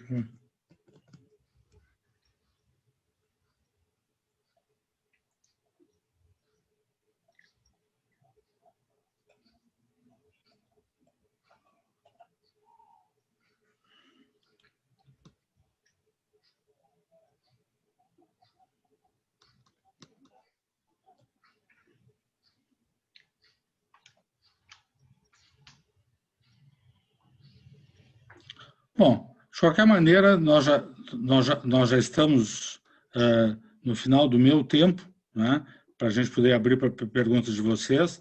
Né. Eu introduzi, eu não sei onde é que foi parar, não consigo sequer entender o que aconteceu aqui, mas não tínhamos muito mais. Né. Talvez uma coisa que eu não disse ainda, né, tem a ver com alguma coisa de como Lacan vê a questão tem algo que vocês certamente já ouviram falar, que é a questão do tempo lógico e do corte. Né? Então, eu vou falar 100 slides e vamos falar nisso um pouquinho, né? que é o que está faltando. Se a gente imaginar, então, que dentro do pensamento lacaniano, né, existe uma parte de dentro de nós, né, que vive no imaginário, né, e não vive no simbólico, né, esta parte ela não é interpretável. Essa parte não tem como poder ser trabalhada através da interpretação. Então, o Lacan, depois de muitas reflexões teóricas, de novo eu vou sintetizar isso de uma forma bastante resumida. Né? Ele chegou na seguinte ideia, né? De que quando se chegasse numa palavra vazia de significado, ou seja, significado individual, se chegasse naquilo que é do imaginário, né? Seria inútil a interpretação. Né? Então, ele imaginou que o que tem que se fazer é introduzir um novo significante. Né? E se o significante principal é a falta, né, então a corte da sessão faria com que a falta do analista estimulasse, né, a presença da função simbolizante, vamos chamar desse jeito, né, da função simbolizante, para poder o paciente sairia da sessão se perguntando por que ele cortou a sessão, por que ele cortou neste momento, né? O que fez ele, o que eu disse que fez ele cortar. E se a gente vai fazendo perguntas, é porque o nosso sistema de investigação, de trazer demandas, já voltou. Né? A gente já não está mais na palavra vazia. Eu já introduzi por que eu fiz isso, né? Por que ele fez isso comigo. Então, já tem uma série de fantasias que vão sendo desenvolvidas aqui a partir do corte. Né? O corte acabou sendo muito mal visto. Né? E eu não sei dizer o quanto é verdade o que se diz do que acontecia no consultório do Lacan ou não acontecia. Teoricamente, ele faz sentido. Né? Dizem que, na prática, ele vira uma coisa comercial que reduz o tamanho das sessões e nem se entende por que corta, por que não corta. Eu tenho uma tendência a pensar que isso até pode ter acontecido em algum momento, né? Mas essa não é a teoria do Lacan, né? A teoria do Lacan tem a ver com isso que eu disse. Quando se chega numa palavra que não tem significado individual, que ela é representante do imaginário, né? Então só nos resta o corte, tá? Eu vou encerrar por aqui e imagino que a gente possa continuar através das perguntas. Uhum. Ótimo, muito bom, Calixto, muito boa explanação. Então, estão abertas as questões, né? Quem quiser enviar perguntas pode fazer através do chat. Nós já temos alguns comentários aqui da Regina Lopes Schmidt, um comentário e uma pergunta, né? Ela coloca que o significante seria igual à imagem acústica, que para o Lacan estaria descolado do significado, né? Seria um comentário que talvez possa falar um pouco mais, e ela pergunta se teria alguma coisa sobre o objeto como causa do desejo. Sim, são duas perguntas que vão exigir um tempinho para a resposta, né? A primeira delas tem a ver com a diferença entre o que se entende do Saussure e do estruturalismo e de todos os que trabalham com semiótica, do que são significantes, índices, símbolos, né? E como é que se constitui isso, que parte da imagem acústica, né? E que são descolados do significado. São descolados do significado porque, na linguística, né? Por que uma mesa se chama mesa, né? Porque arbitrariamente se botou esse nome nela, né?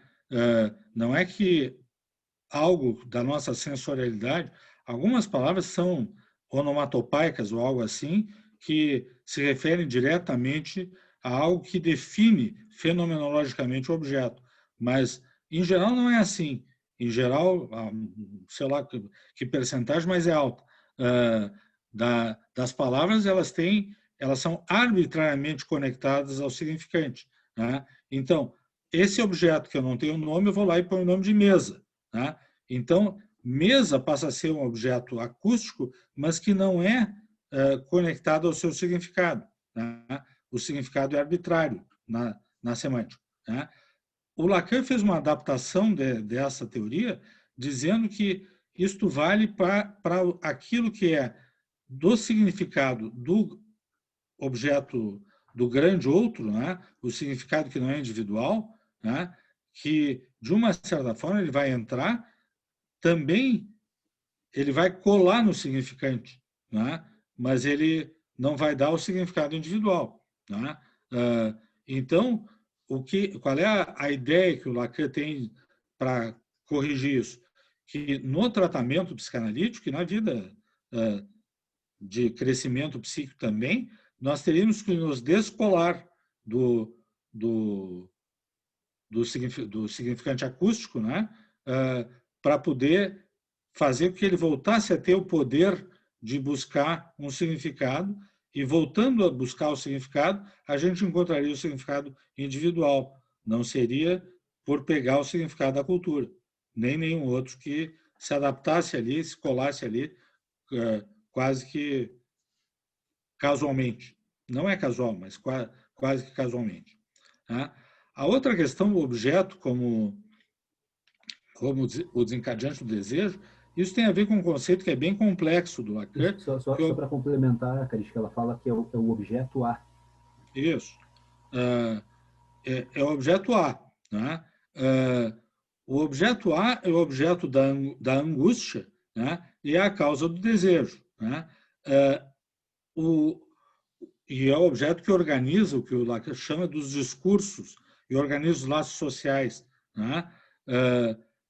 São todos conceitos bastante complexos que hoje nós já não vamos poder entrar em todo esse. Na verdade, a gente pode dizer assim, se a gente considera aqueles registros do real, simbólico e imaginário, né, o objeto A é o articulador entre esses registros. Né?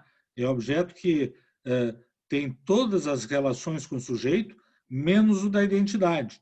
Né? Porque ele provoca angústia, né, e provoca o desejo, né? E ele é essencialmente o objeto da falta, né? E o objeto da falta, ele, como objeto A é articulador dos três domínios do real, simbólico e imaginário, ele que vai criar o caminho, ele que vai criar o percurso, né? Então, o que eu posso dizer do ponto de vista talvez mais da vida comum, né? O objeto A é o objeto que desperta na gente o novo, é o objeto que desperta ao mesmo tempo aquilo que é angustiante por ser novo, mas o desejo de conhecer e o desejo de investigar, o desejo de progredir, né? E esse objeto é que o Lacan chama de objeto A, né? Ele representa o outro, né? Mas é o outro como objeto parcial, né? E é parcial porque ele sempre vai provocar incompletude, tá? Bom, ficou claro. Tem mais duas questões que, de alguma maneira, elas estão um pouco ligadas. A primeira é de forma sintética. Qual o papel do terapeuta para o Lacan? E a segunda é o que sobre o corte, como funcionaria, ou como poderia ser entendido o corte na questão do paciente suicida, se isso não deixaria descoberto ou desassistido com tendência a pôr fim à própria vida, que talvez possa ser amplificado para, enfim, para a clínica do vazio ou para pacientes mais desamparados. Como ficaria o papel do corte nessas situações e qual o papel do terapeuta para o Lacan?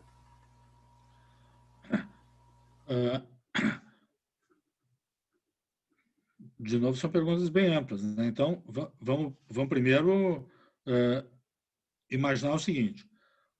O Lacan introduziu isso numa análise não de pacientes nem border, nem suicidas, nem, de alguma maneira, psicóticos, né?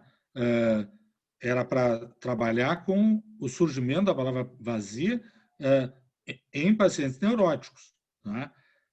Quando a gente vai imaginar como é que isso vai ser feito com paciente psicótico, provavelmente a gente vai ter que ter algum recurso que, como é que nós podemos chamar?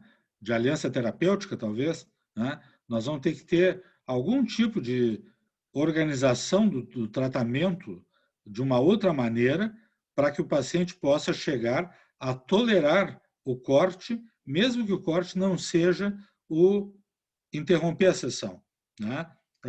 Porque se a gente pensar, o silêncio também é um corte, né? Não responder uma pergunta também é um corte, né? Esse corte ele vai ter muitas dimensões, né?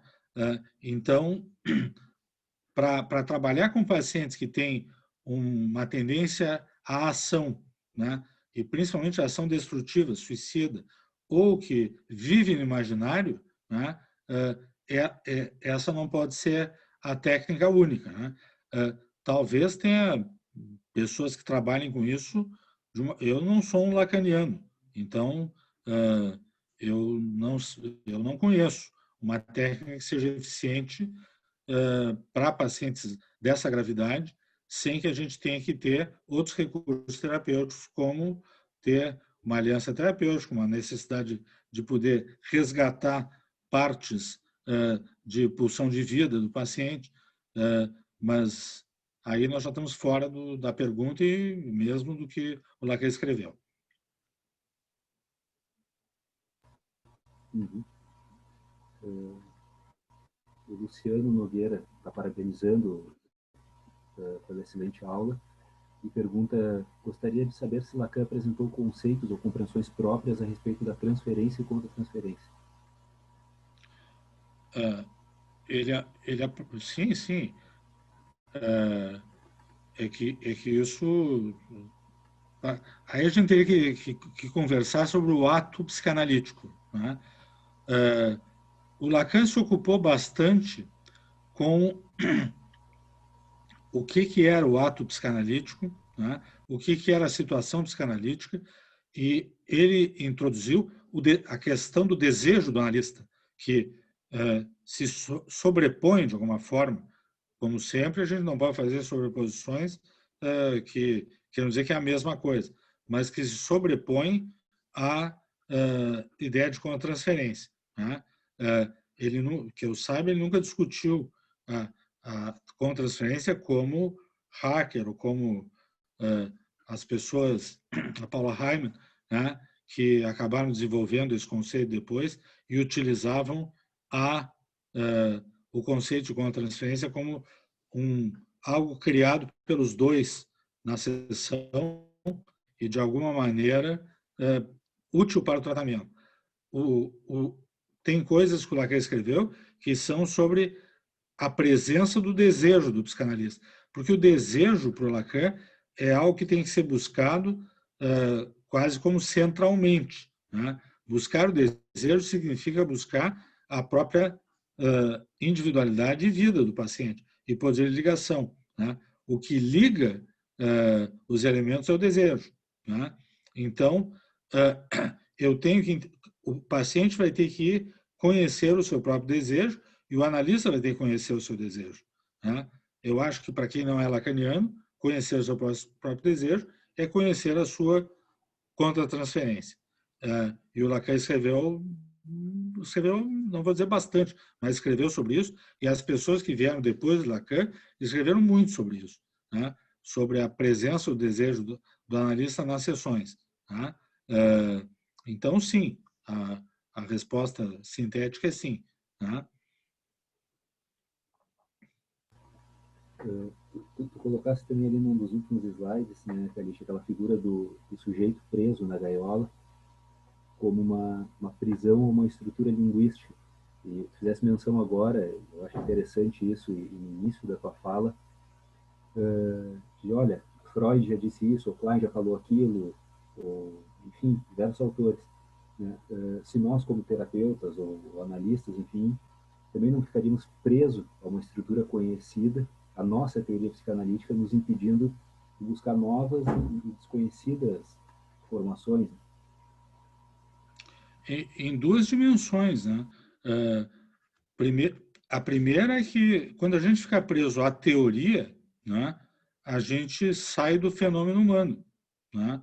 Porque a gente entra para uma outra gaiola, que é a gaiola de ficar preso num sistema linguístico, de uma teoria, né, que não dá conta, nenhuma teoria psicanalítica dá conta de todo o fenômeno humano, né? Provavelmente nunca dará, né? Então, nós vamos ter sempre teorias psicanalíticas em evolução, né? Por isso é que, ao contrário de outras disciplinas, nós estamos sempre com algo que nos surpreende, porque nos demos conta de algo novo no fenômeno humano, né? Então, a própria ideia da contratransferência foi algo novo. Depois surgiu a intersubjetividade, né? E isso foi muito mais adiante, comunicação de inconsciente para inconsciente, temos uma quantidade enorme de coisas a ser investigada, mas a gente conhece limitadamente o fenômeno humano. A gente tem metáforas as teorias são metáforas. A gente tem metáforas para explicar fenômenos humanos, né? Mas a nossa clínica evolui pelas falhas das nossas metáforas, né? Quando surgem questões na clínica, isso dá para ver desde o Freud, quando iam surgindo questões na clínica que não davam conta daquilo que estava na teoria, ele tinha que mudar a teoria, né? E ele, como tinha, primeiro, genialidade, talento, né, e uma disponibilidade de investigar, ele estava sempre indo em busca a uma nova teoria, né, que explicasse melhor, e com isso ele foi criando a primeira tópica, a segunda tópica, introduziu elementos que deram margem para uma terceira tópica, né? Então, se a gente está preso numa estrutura linguística, preso numa das metáforas, a gente vai deixar coisas de fora do fenômeno humano, né? E a gente vai prender o paciente. Aí vem a segunda gaiola. A gente vai prender o paciente nessa segunda gaiola, porque tem um momento que a gente tem que se dar conta que a teoria não dá conta daquilo, né? Eu vou pegar um exemplo que é caricatural quase. Ele não é, porque ele é real, mas ele é quase caricatural, né? Se a gente pegar situações atuais de homoparentalidade, né? Homoparentalidade é algo que psicanalistas não têm a menor ideia de se isso tem alguma possibilidade de dar certo ou de não dar certo, né? Se isso vai perturbar a criança ou não vai perturbar a criança. Se a gente vai pegar teorias que já são fechadas e que não, de uma certa forma, não reintroduziram todo o tema da sexualidade em psicanálise, né, nós vamos ver um fenômeno novo, né, com uma teoria antiga. Né, e aí nós vamos ter saída, né, porque nós vamos ficar com uma teoria quase moral, né, que vai dizer se pode ou não pode, se é bom ou se não é, sem que a gente tenha a menor ideia. Né? Essa é uma pergunta que eu tenho até medo quando me fazem, né, porque só tu dizer que tu não sabe responder parece que tu já tem uma posição teórica. Mas a verdade é que nós teríamos que reescrever, teria que se reintroduzir a sexualidade para chegar nessa teoria. Né? E mesmo a teoria dos gêneros, mesmo tudo que está acontecendo no mundo pós-moderno. Né? E que não pode partir, como muita gente está partindo, das teorias sociológicas, porque aí nós não temos como avançar a psicanálise. Para fazer avançar a psicanálise, teria que ter uma reintrodução de elementos teóricos. Por exemplo, nada mais nada menos do que a sexualidade. Tem que ser reintroduzida, né, com várias perguntas novas, né, não perguntas da fenomenologia, mas perguntas que pudessem dar conta de fenômenos que precisam ser melhor entendidos. Né? E fenômenos e suas dinâmicas, né? Porque a psicanálise não trata do fenômeno, né? Que é o mais complicado ainda. Se trata da dinâmica dos fenômenos, né? E das motivações e afetos e toda uma complexidade que tá junto. Mas tem que se reintroduzir a sexualidade para poder pensar o que está acontecendo. Então, juntando com o que tu falou e tentando ligar um pouco com a teoria do Lacan, no momento que o grande outro, ou a cultura, está nos apresentando situações novas, a própria formação do psiquismo vai vir de uma maneira diferente, que talvez vai requerer novas teorias também para que a gente possa lidar com essa mudança toda. Acho que eu não te entendi. Porque se for claro para mim, a cultura, o grande outro, tem um papel fundamental na formação do psiquismo do humano, na teoria do Lacan. Então, no momento que a cultura está passando por uma série de transições e mudanças, podemos esperar que talvez essas crianças de hoje tenham um psiquismo também diferente, Sim. Consequentemente, necessitando a construção de novas teorias e técnicas, enfim, dentro da psicanálise. Essa é uma outra pergunta que não quer calar, né? E que eu acho que o Lacan começou a responder essa pergunta, mas ela também tem que ser reintroduzida. Como é que a cultura se relaciona com o psiquismo individual? Né? Essa pergunta, o Lacan talvez tenha sido o que primeiro abriu essa porta, né? Mas ela tem que se abrir muito mais portas, né? Porque o fenômeno é muito mais complexo do que parece. Né? Não basta apenas dizer que nos invade e a gente fica imerso, porque se a gente entende que tem uma relação do desenvolvimento psíquico, né, com elementos da cultura, a gente vai ter que entender no detalhe como é que se dá esse desenvolvimento e como é que é a interferência de um no outro. Né? Um autor que deu um passinho a mais nesse assunto foi o Laplanche, né, ao introduzir o conceito de mito simbólico, né, e como o mito simbólico se relaciona com o psiquismo individual. Né, mas também tem que avançar. Não, mas tu tem toda a razão. Que vai ser diferente, já é diferente. Né? Agora, como é que se dá essa diferença? Quais são os detalhes íntimos dessa diferença? A gente vai ter que reintroduzir vários elementos. Um deles é esse, como é que, de fato, a cultura se relaciona com o psiquismo individual. Uma outra, não pergunta, mas um pedido aqui, Davi Pinheiro, agradecendo pela aula, e perguntou se tu poderia recomendar algum livro ou obra que ajude na compreensão dos estudos, das palestras e textos do Lacan. Olha, tem vários livros bem escritos que sintetizam muito bem a teoria. Nós temos alguma maneira de mandar depois para botar em algum lugar a bibliografia? Eu acredito que sim, né, Sandra? Sandra? Não está aí, mas enfim, eu acho que eu converso com ela, a gente pode encaminhar por e-mail junto com a aula gravada, não tem problema.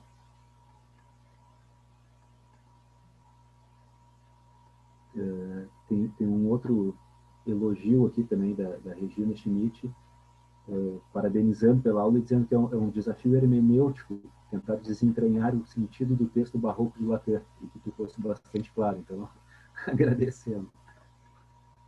Uma pergunta de uma outra colega: como a IPA atualmente tem entendido os pensadores como Lacan, Ferenczi? Como a gente tem um pouquinho de tempo, eu vou contar um pouquinho de história.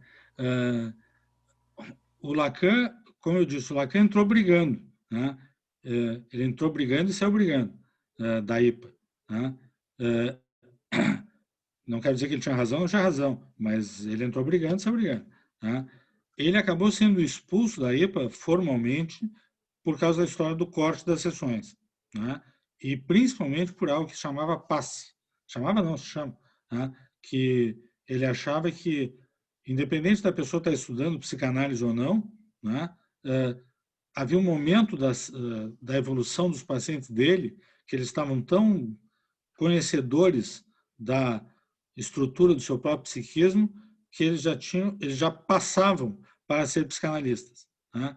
Então, como ele introduziu o corte, que deu confusão, né, com duração das sessões, isso e aquilo, né, tempo lógico, o corte, e depois introduziu o passe, quando ele introduziu o passe, ele foi expulso, né?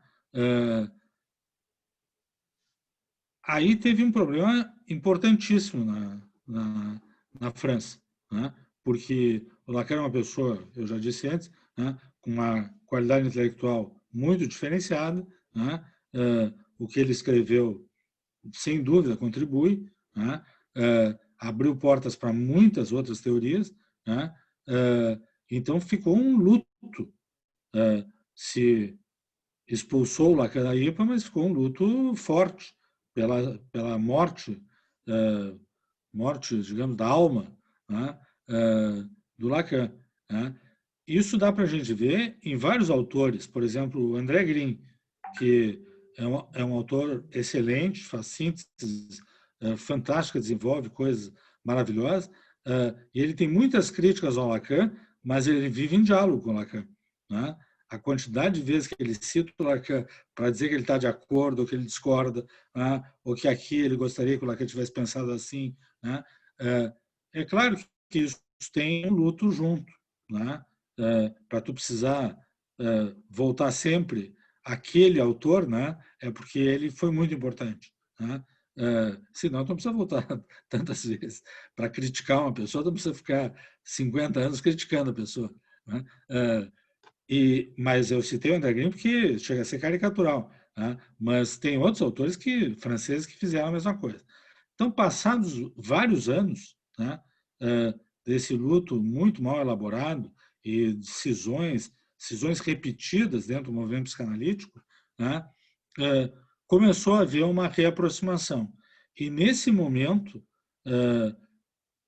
há, de fato, uma reaproximação a ponto da Sociedade Psicanalítica de Porto Alegre ter no seu currículo já há vários anos, Lacan é um dos autores que está no currículo, né?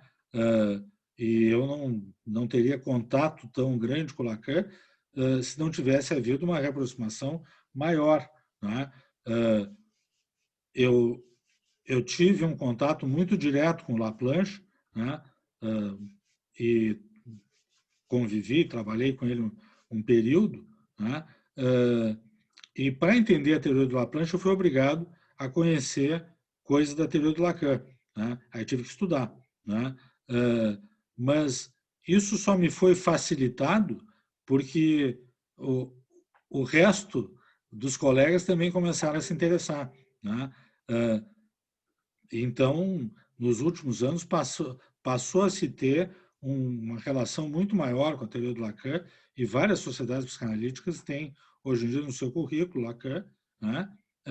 E eu acho que a contribuição dele, eu acho muito ruim quando se começa a discutir isso pela pessoa do Lacan, porque até porque é discutir uma pessoa que a gente não conheceu pessoalmente, né?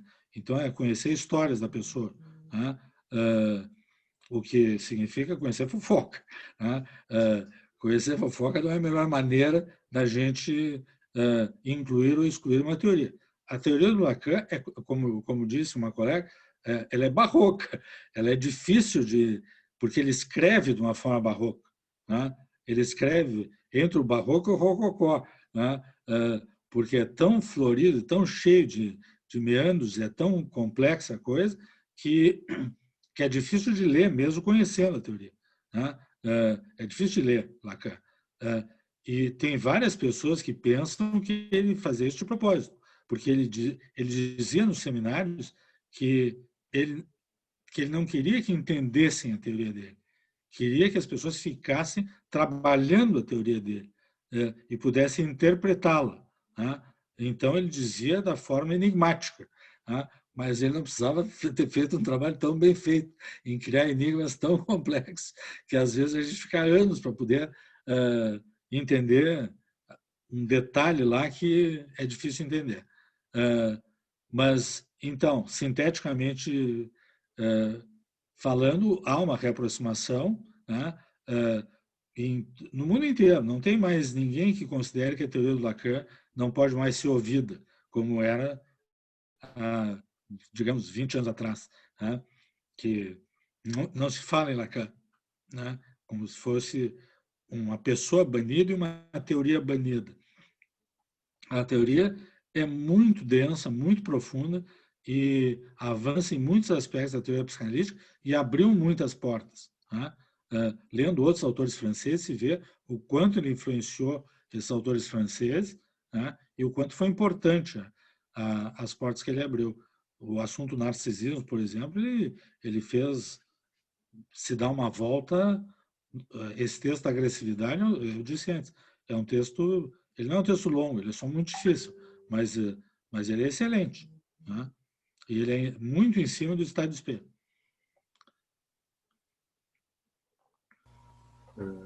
Bom, nós estamos nos aproximando do horário de encerramento, não temos mais questões. Veio uma sugestão de livro aqui, O Sujeito Lacaniano, de Bruce Fink. O Bruce Fink é um bom sintetizador, um bom explicador, e ele tem vários livros sobre Lacan, todos que eu conheço são bons, né? Então, o Bruce Fink, eu acho que é confiável. Outro que é confiável, eu não me lembro o nome do livro específico, tem mais um, é o Joel Dor, né? Também é um estudioso cuidadoso, né? Que vale a pena ser lido. Então, estamos chegando ao nosso horário, não tem outras questões aqui. Calixto, eu queria te agradecer em nome do Departamento de Psiquiatria e da Associação de Psiquiatria e te parabenizar, porque faço minhas palavras da colega, que conseguisse deixar bastante claro um assunto difícil. E sei que não é uma tarefa fácil em 45 minutos, mas eu acho que tu teve êxito. Então, te agradecer. Ver se tu quer colocar ou complementar alguma questão, enfim. Não, acho que complementar, talvez não. Eu tomei o caminho inverso do Lacan. Eu tentei decifrar o enigma e não criar enigmas. Mas eu espero ter ajudado vocês a pensar em alguma coisa nova, né? Porque sempre que a gente apresenta teorias psicanalíticas, o bom é quando a gente vê que as pessoas acham que entraram em contato com algo novo. Então, eu espero que vocês tenham entrado em contato com algo novo e que tenha despertado curiosidade e interesse, né? Eu me comprometo com vocês de mandar cuidadosamente bibliografia sobre isso, mas o Bruce Fink e o Joel Dor são confiáveis, né?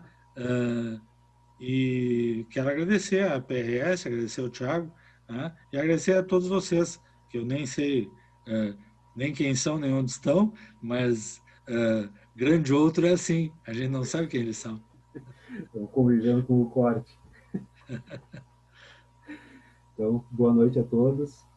Semana que vem é a doutora Gisha Brodax falando sobre o Winnicott. Então, esperamos que todos estejam presentes. Obrigado, um abraço. Boa noite.